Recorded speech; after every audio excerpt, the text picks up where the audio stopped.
that time again. It's time for another Saturday night special where we talk about everything rockhounding related.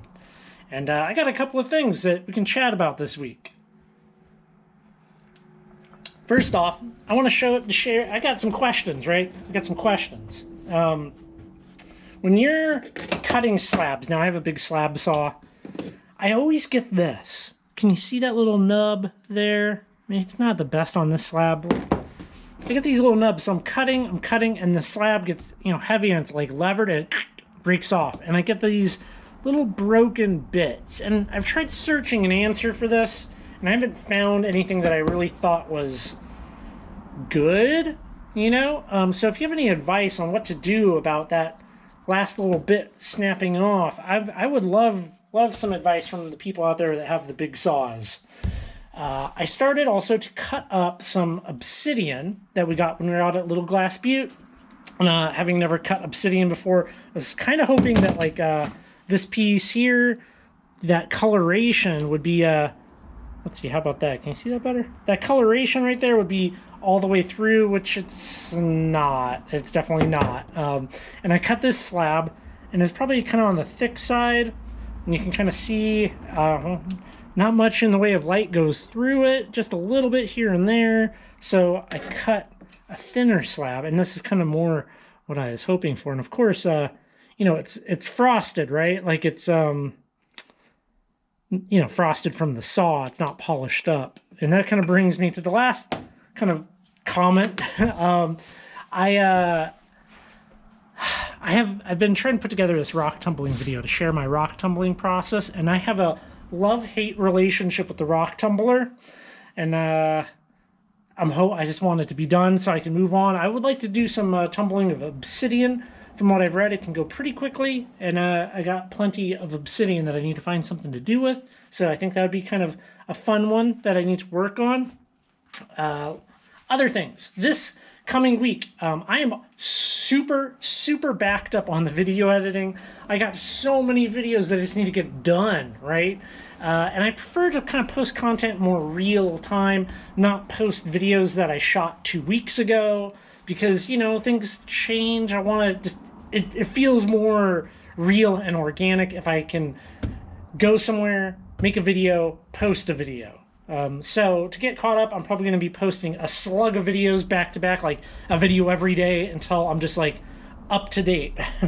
So be on the lookout for a bunch of videos, and you can take your time and watch them, but please definitely go watch them, right? Other thing, I've had this idea, right? Well, kind of two ideas that kind of go hand in hand. There's this idea that rockhounding spots, right, need to be protected. Like it's a Fabergé egg, it's a bubble boy, you gotta guard your spots, gotta guard them. And I think that's flawed thinking. Now, out here in eastern Washington, we have literally, not figuratively, not embellishing, thousands of spots that mining activity has taken place. And where there's mining, there's tailing piles, there's interesting stuff. There's an almost infinite number of places to go rockhounding. Now, people pick up these books, which I'm an advocate of. These books, your rockhounding guides, they are a great start, okay? But there's 100 spots in there, maybe 10, 15 of which you can no longer access for a number of reasons. Private property, they just, whatever. They're not good spots. And let's say you have 5,000 people into rockhounding in an area, and they focus on the same 25 good spots. Well, of course, areas are going to get tapped out. People are going to, be unhappy, right? You're going to go there and be like, well, this place has been hit pretty hard because of the number of people to the number of spots. And I think what I've kind of demonstrated here on this channel is there's a ton of new places. Not new, but kind of undiscovered, lightly discovered. And they're out there for you to go visit. And if the more people that share their spots, the less density of people you'll have at spots. Therefore, spots will last longer if you want to put it into that context. So, my kind of idea, right, which the thing that is good about any kind of guidebook is the map. I love the map. It makes a lot of sense. It gives a visual, like, of where things are, you know. This is well out of my ballpark here. This is a set of skills, but I have this idea of having like a website, at least just for myself, or maybe there's like a Google map with pins that I can put that link to the videos that I have made about rockhounding spots, so that you can go to one place, see like a map, and be like, oh, well, maybe you don't know where, I don't know, Red Top is. And it would make a lot of the things that I show here more accessible, I think, if there was a visual representation of them on a map. Now, I'm just trying to figure out the cleanest way to do something like that. Websites cost money, URLs, the domain, the hosting, all of that. So I would like it to be something that is community driven, I guess. I don't exactly know the best way to do that. I mean, it would be nice if it could subsist off of like a donation, but some kind of like a user generated thing for rockhounding. I don't know. I'm just kind of spitballing ideas here, right? Like, imagine like Wikipedia, right?